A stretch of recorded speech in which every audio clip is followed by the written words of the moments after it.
there. So welcome back, and I'm going to jump right into it this week because, as you can see from my setting that I always do, I'm about to read an excerpt from To Save a World. Isn't that exciting? I'm excited. I hope you're excited. Going with something a little closer to the beginning of the story this time, so I hope you'll like it. If you are intrigued and want to know what happens next, then you can go to Amazon or barnesandnoble.com and order your very own copy in paperback or an ebook of To Save a World, and the links will be below. So that's about it. Let's jump into the story. All right, let me get prepared.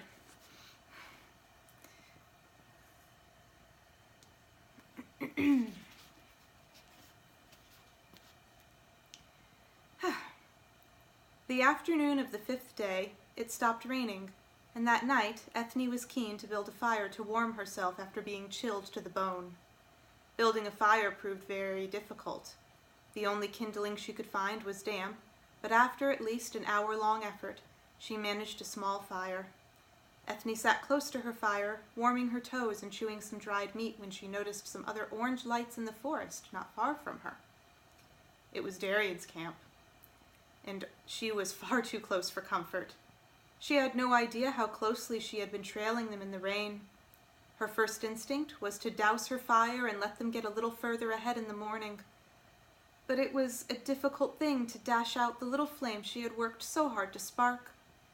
Maybe no one in the other camp would notice. They all must be just as tired as she was from the days of traveling in the rain, and they may very well assume that her fire was just another traveler on the road.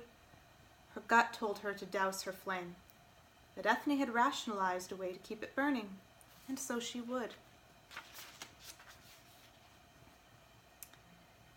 It did not take long for her folly to catch up with her. She sat happily musing on her own thoughts when there was a tap on her shoulder. "I thought I told you that I never wanted to see you with a sword again. What the hell are you doing here, Eithne?" She knew exactly who it was from the blunt tap on her shoulder. Darian had found her, and he sounded angry. At first, she did not turn to see him. She was frozen by the shock of being discovered by him so easily. Then, something occurred to her. She had left the village, and she did not mean to go back.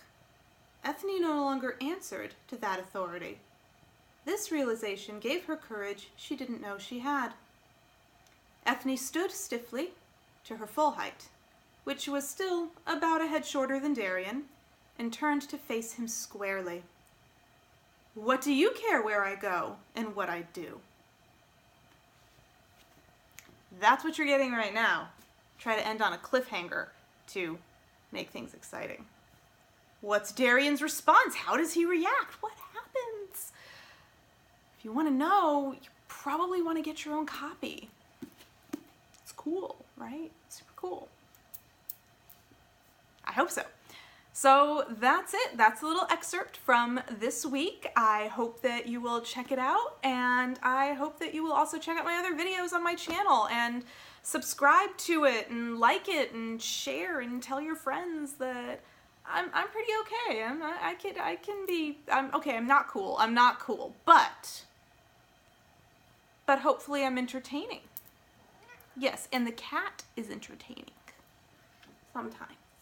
Sometimes she's just a little annoying, but sometimes she's super entertaining. Isn't that right, my thistle baby? Okay. Yes, meows. She's right about the meow thing. It's true. Anyway, so that's it. I hope you have a wonderful night and rest of your week and all the other things, and I will see you next Friday.